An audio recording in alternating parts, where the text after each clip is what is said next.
नमस्कार, आप देख रहे हैं न्यू इंडिया न्यूज चैनल। हौसलों की उड़ान, हाथ पैर गल गए, चलती है घुटनों से, लिखती है कोहनी से। ममता के हौसलों के आगे हारी निशक्ता। खबर विस्तार से।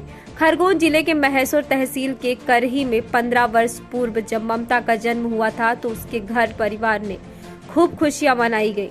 जन्म से 6 माह की उम्र में ही नन्ही सी ममता को एक ऐसी लाइलाज बीमारी ने अपनी गिरफ्त में ले लिया कि वह आज तक भी अपने पैरों पर ना तो चल पाई और ना ही हाथों से कुछ कर पाई। जिस उम्र में ममता को घर आंगन मस्ती की किलकारी गूंज रही थी, उस घर में उसकी बीमारी को लेकर माता पिता उसके इलाज के लिए भटकते रहे, पर इस लाइलाज बीमारी का उपचार नहीं हो सका। दोनों हाथों तथा पैरों तथा दोनों पैर घुटने कोहनी खुलने के बावजूद भी ममता ने कभी हार नहीं मानी।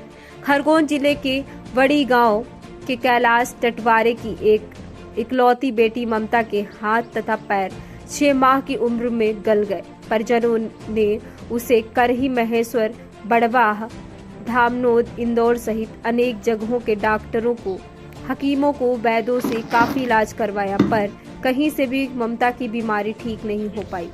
हाथ पैर ने जब साथ छोड़ दिया तो ममता के माता पिता ने उसकी हिम्मत बढ़ाई। दूसरे बच्चों की तरह पढ़ने की इच्छा रखने वाली ममता का एडमिशन गांव के ही सरकारी प्राथमिक शाला में हुआ, जहां पर ममता ने अपनी प्रारंभिक पढ़ाई की शुरुआत की। शाला के शिक्षकों ने भी ममता का हौसला कम नहीं होने दिया। दोनों कोहनियों से चाक या पेंसिल पकड़कर वह कापी या स्लेट पर आसानी से खूबसूरत हैंडराइटिंग में लिख लेती थी।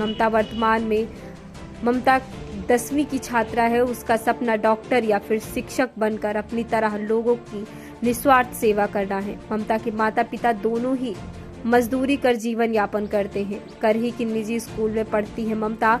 करही की वसुधा विद्या विहार में निःशुल्क शिक्षा प्राप्त कर रही है। ममता को बड़ी अपने घर से आने जाने के लिए स्कूल द्वारा वाहन सुविधा के साथ ही पाठ्य पुस्तकें, यूनिफॉर्म आदि चीजें निःशुल्क दी जा रही हैं।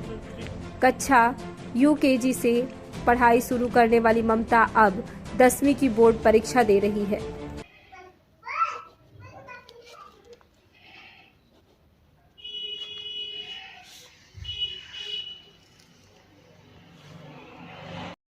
आपके अभी जो क्लास में ममता है, जो 10th में अभी विद्यालय में कर रहे अध्ययन और वहीं एग्ज़ाम भी दे रही है, मैडम कब से अध्ययन कर रही है यहाँ पर? वो ममता टटवारे जो बनी के निवासी है, वो हमारे यहाँ पर वसुधा विद्या विहार स्कूल में 2012 से UKG में उसको हमारे द्वारा एडमिशन दिया गया था। जब हमारे स्कूल के द्वारा उस गांव में कैंपेनिंग के लिए गए थे तो हमारी नज़र उसके ऊपर पड़ी और उसकी अंदर की गुणवत्ता को देखते हुए हमारे अंदर एक जिज्ञासा उत्पन्न हुई कि वो कैसे करती है। जब हमने उसकी क्रियाओं को देखा तो हमने चाहा कि इतनी अच्छी लड़की जो है वो हमारे स्कूल में क्यों ना पढ़े।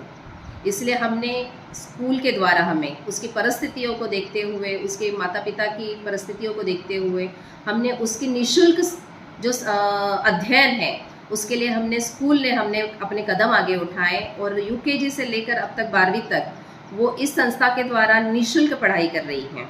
उसका जितना भी पढ़ाई का खर्च होता है वो हमारे स्कूल के द्वारा उसका पूर्ण किया जाता है।